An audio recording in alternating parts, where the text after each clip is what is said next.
After the success of the original Deluxe trilogy, Toei decided they needed to take all their preceding Precure crossover films in some new directions.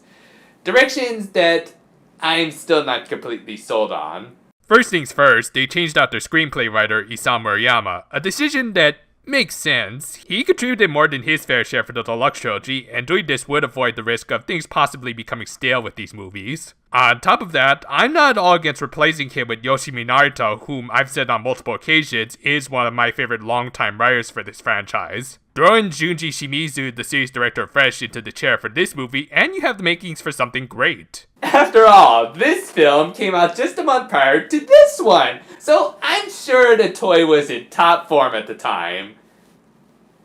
Why do I do this to myself? Yeah, unfortunately, on top of possibly stretching their resources too thin, those new directions I brought up at the top of the review didn't work out all that great here. They would eventually be able to fine-tune things by the end of this trilogy, but until then, we are in for some pain with these first two iterations.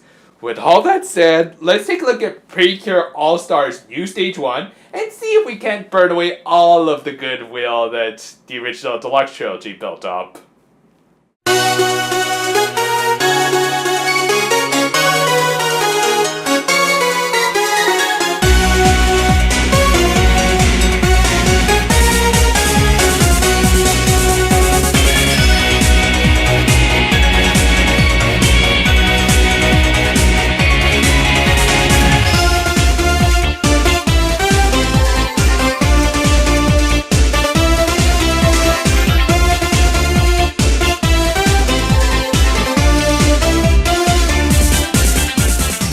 The movie opened with possibly one of the strongest notes any movie can. Hi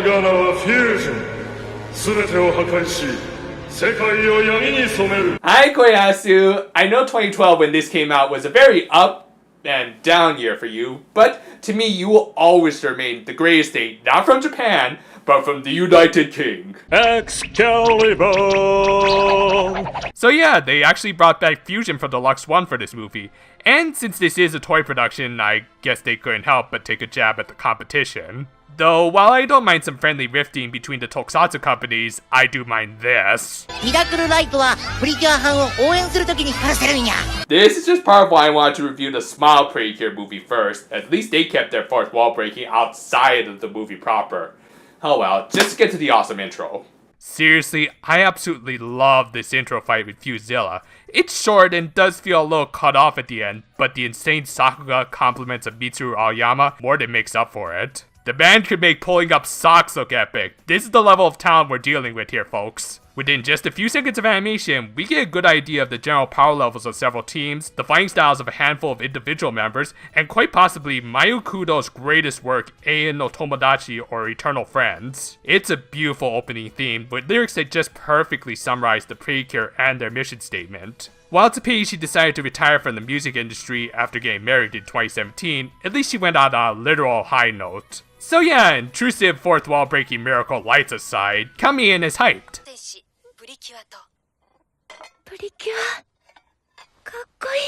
And now I'm totally disinterested. Oh, don't get me wrong, hearing Mamiko Noto will always cheer me up at least a little, but this character, Ayumi Sakagami, well, you'll see.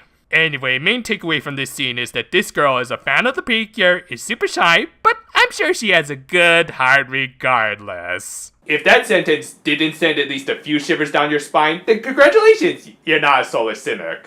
Meanwhile, the fairies of the Precure, for once, weren't stuffing themselves on sweets, but rather on some really tasty looking dim sum. They were celebrating the defeat of Fusion, who apparently invited himself to their festivities, eating their food and using a toothpick in spite of lacking teeth or a mouth for that matter.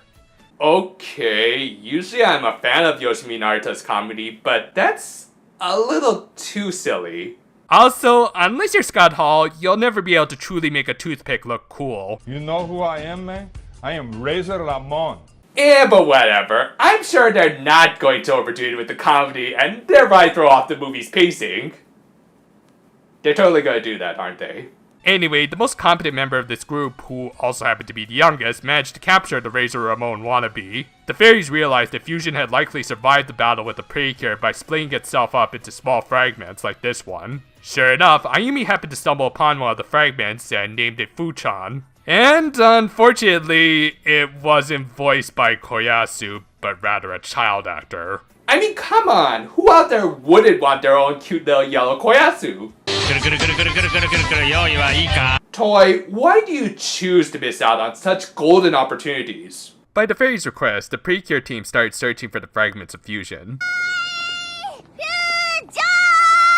Huh, never knew Miyuki was a fan of the Ginyu Force. Ginyu! And after passing by some random cameos, don't worry, they're layered throughout this entire movie, she bumped into Ayumi and Fuchan, who had taken on the form of a bracelet she wanted. This, for whatever reason, evolved into a chase across the town. Things got even more needlessly complicated when Hibiki of the Sweet Team just joined in the chase. Well, okay, maybe both of them noticed her bracelet and pieced together that it was fusion and were going to confront her over it. So together, the two pink leads managed to catch up with Ayumi and...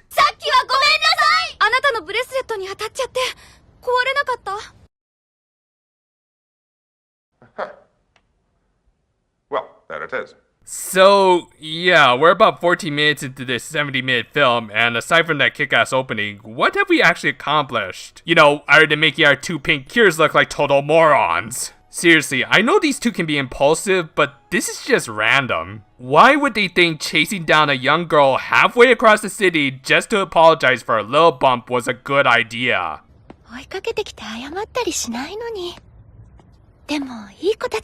That's not the point. You know, normally for a situation like this, I would totally facepalm, but there's something much more deserving coming up, and I want to save it.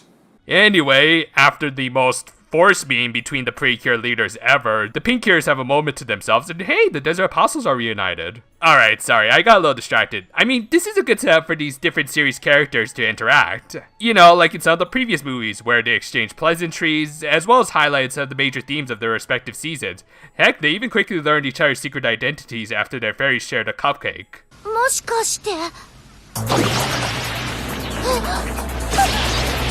Oh, sorry. I guess we only have time for a pointless chasing. Oh well. Yeah, I'm still resisting that urge to do a facepalm right now. So yeah, the two gave chase to the fusion fragment that was soon joined by some of its brethren. Likewise, the rest of Hibiki's team joined her.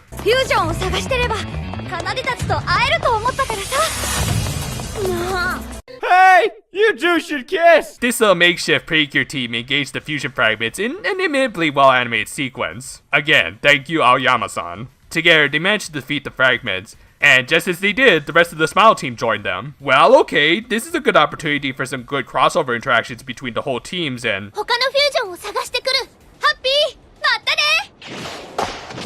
Well, that was pointless. I'm starting to sense a very annoying pattern to this movie. Back with Fuchan, he had actually been controlling the fragments, hoping to remerge into a singular, stronger being who could protect Ayumi. Obviously, that plan failed, so he needed an alternate source of power.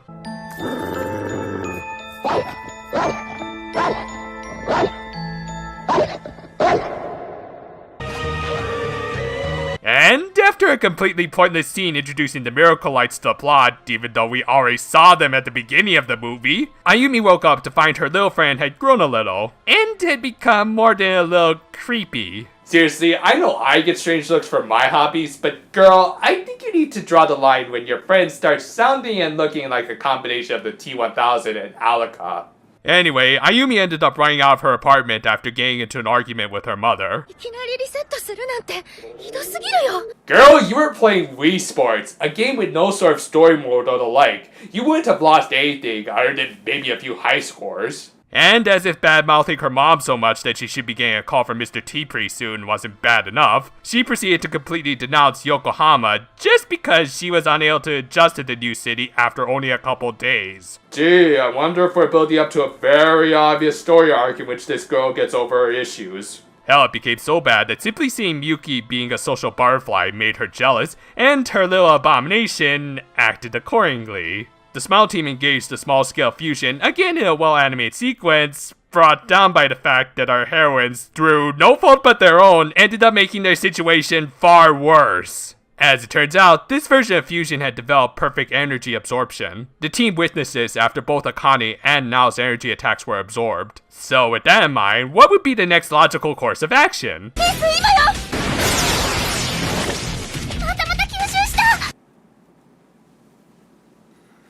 Nope, not yet. Not yet.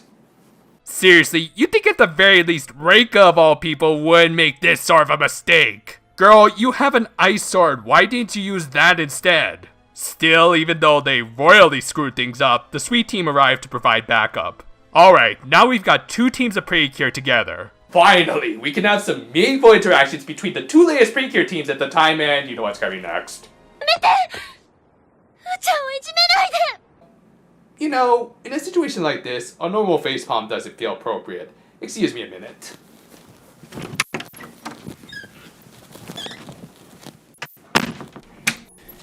Hey man, say, mind if I borrow this? Sure.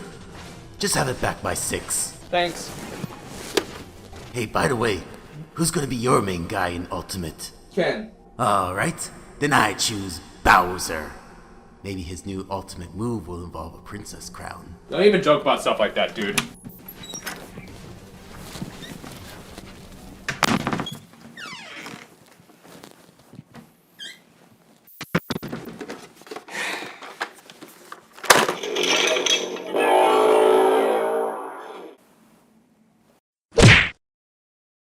Ow! So yeah, let's just get this out of the way. I realize this girl is meant to go through a story arc, and she does improve later in this film trilogy, but right now in this movie, Ayumi Sakagami, I just cannot stand her. She constantly blames all of her problems on everyone except herself and her social ineptitude. I get it, moving into a new town is a difficult hurdle to overcome, but maybe you could have made some actual human friends by now if you hadn't quit after just the first try. But nope, this girl just blames people like her mom even when she's being perfectly reasonable, and now she's being a total brat who's selfishly trying to protect her little wish-granting genie friend. You saw Fuchan attack and beat down an established group of superheroines. And yet, rather than letting them deal with the situation, or even taking responsibility for letting him go out of control, you have the gall to tell the superheroines, "Ijime naide," or "Don't bully him." Bully.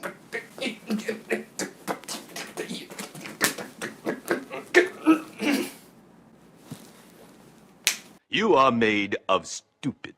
This is just a frustrating film, not just because this whole conflict is the result of one girl's inability to socialize, but because there are also some good ideas here. Like this scene of Akko trying to convince Ayumi to hand over Fuchan. For those who have seen Sweet Precure, you'll know that Akko also developed a friendship with a small yellow creature who turned out to be the final boss of her series. She bonded with her future adversary because she knew deep down they were both lonely creatures. But she also knew what it meant to prioritize the safety of others even at the cost of staving off her own loneliness. That's what a Precure does, and seeing her reflect on that makes this a fairly potent scene as it takes advantage of established lore. Lore in which Akko managed to avoid this exact same situation. So what's your excuse? That's what I thought. So, rather than actually facing the reality of the situation, Ayumi instead chose to coddle her little monster of mass destruction. I can't see anything bad resulting from this.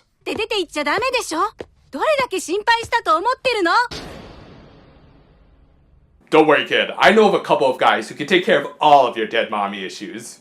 Yeah, unsurprisingly, all of those pessimistic statements from earlier, they kind of become the trigger for the apocalypse. Way to go, girl.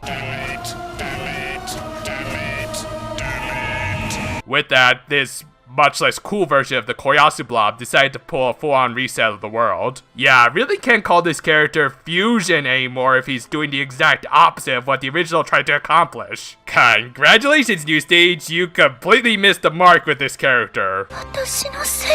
You're really only asking that now? Oh god, there's still 30 minutes left of this movie. So, after getting some encouragement from two Precure teams, Ayumi flashed back to all of the good times with her Fuchan. Said good times all coming from a montage earlier in the film.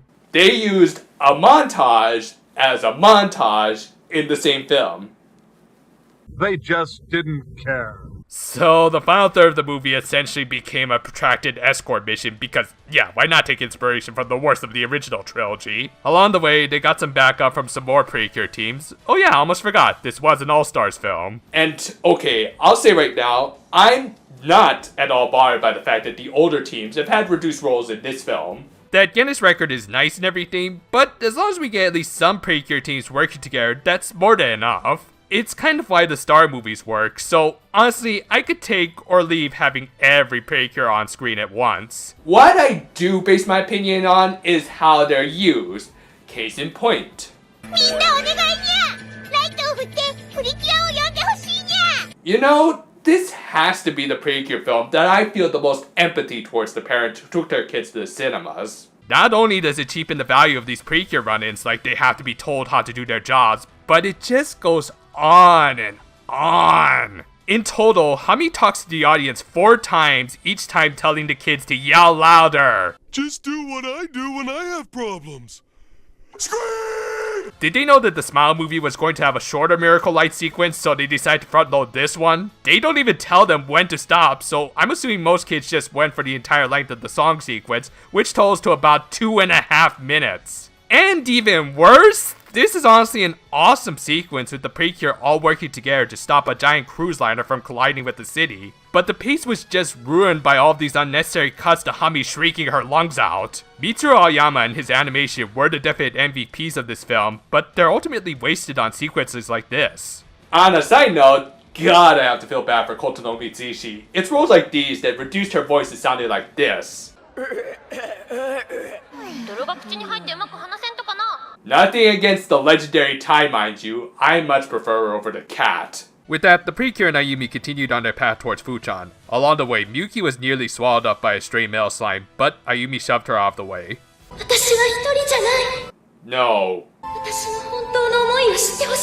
No! No!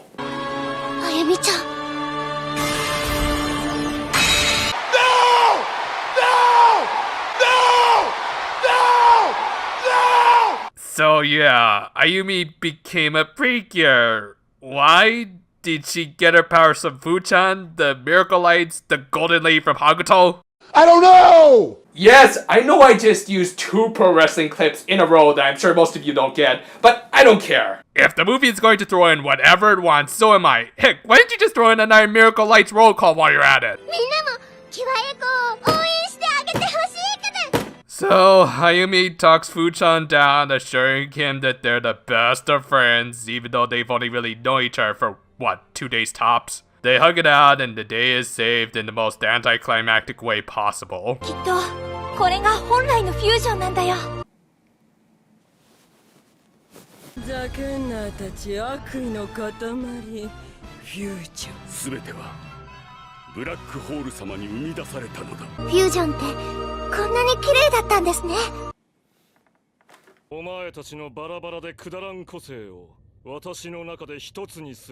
Understandably, the Koyasu fusion was ticked off at this gross misrepresentation of his character and made one last futile attempt to end this movie on a satisfying note. Appreciate the effort, dude, but really don't bother. The poor guy isn't even taken out by any sort of all-stars grouping, but rather just the Smile team with a power boost from Fuchan. Where the heck did the Sweet team go? But yeah, after a movie filled with fantastic battle scenes, we end with the Smile team just pushing the real fusion out of the film. What an apt visual. Thus, Fuchan fades away, everyone he devoured is revived, Ayumi properly begins her new school life, and now I want to destroy every flashlight at my local hardware store. You know, the more I think about it, the more I realize this and superhero Tyson have a lot in common.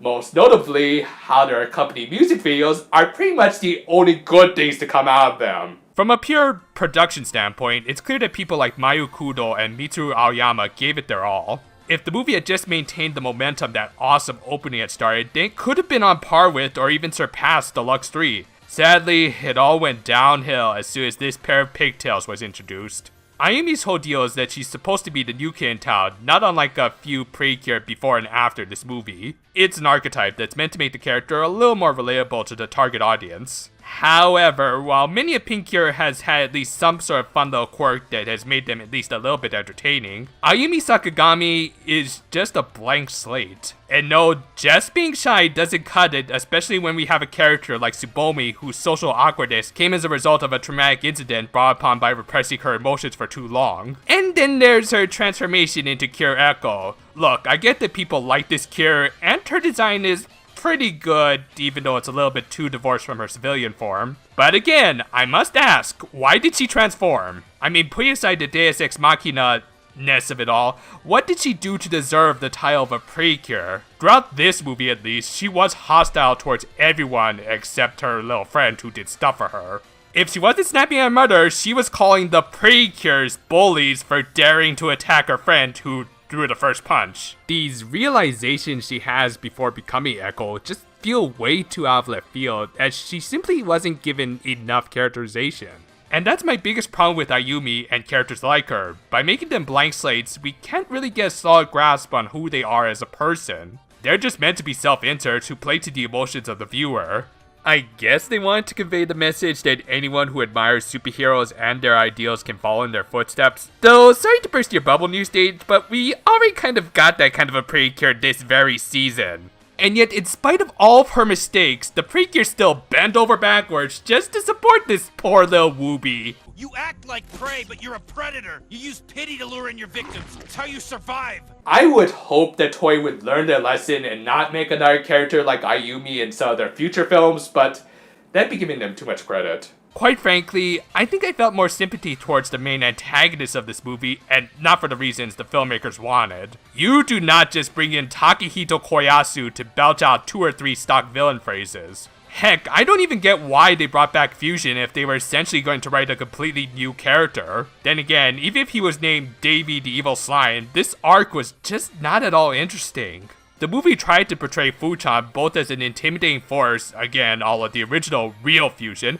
and a sympathetic monster. And while this can be done, he was simply not given enough character to make us feel like he was either of these extremes. Since he was just imitating Ayumi's actions, he too ended up becoming a mostly blank slate, appropriate considering the design. If you want to have a sympathetic character, you have to do more than just have it make sad puppy dog faces. Give the character actual motivations of his own, like maybe they could have had so that Fuchan was afraid of rejoining the Fusion Collective. You know, kind of like that one episode of Batman the Animated Series, Growing Pains, where a fragment of the blobby villain Clayface became independent and tried to avoid rejoining with him as that would essentially mean she'd die. But nope, we can't have interesting, thought-provoking stories like that. We gotta go with the played-out evil genie scenario, as not only did Fuchan not resist rejoining the Fusion Collective, but also had controlling interests over it. Like, how? What makes this one fragment of Fusion so special, especially when we see that the other fragments can function independently? The answer is don't think about it. Say, I've been talking about these two for a while, but yet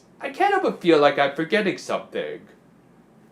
Oh yeah, the Precure, of course, how could I forget about them?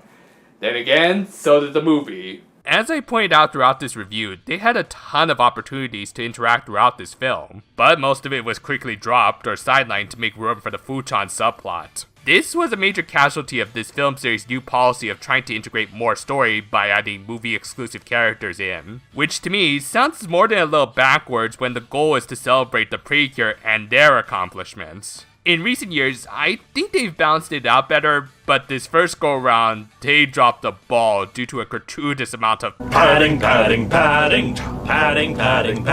This movie was just so poorly paced with gags that overstayed their welcome and transformation sequences that played out in full, which end up bringing up questions about continuity if Yuri still needs to restore her cure seed. The answer is don't think about it. As a result, the Precure, you know, the title characters, almost feel like an afterthought in this movie. You'd think at the very least we would get some interactions between the two most recent teams at the time, as those are usually some of the best parts of these movies, but nope, only Miyuki and Hibiki ever interact, leaving the rest of their teams high and dry. Some of the older teams do interact with some admittedly good Yoshimi Narita dialogue, But it all comes during this movie's 11th hour, and it's broken up by these stupid gimmicks. Telling the kids to break out the miracle lights 3 times throughout the feature presentation is just excessive, and wastes even more of the movie's runtime. If this thing did one thing right, it perfectly encapsulated why I hate these glorified flashlights. All in all, Precure All-Stars New Stage 1 feels like a perfect appetizer to Superhero Tyson,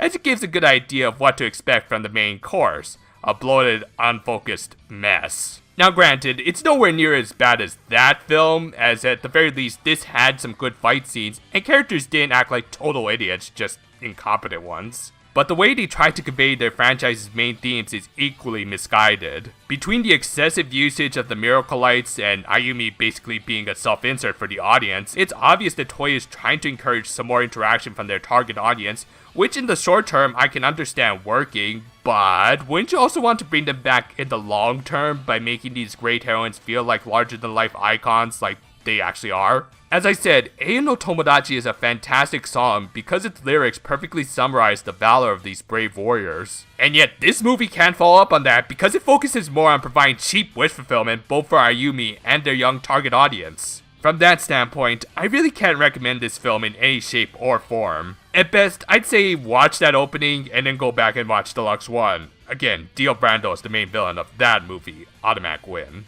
With all that said, I need a break from all these long Precure reviews. I need a series to calm my nerves a little, and while Ei no Tomodachi is a fantastic tune that puts my mind at ease, I think I need a series with a little more variety in its music. Farewell for now, my friends. 雷先生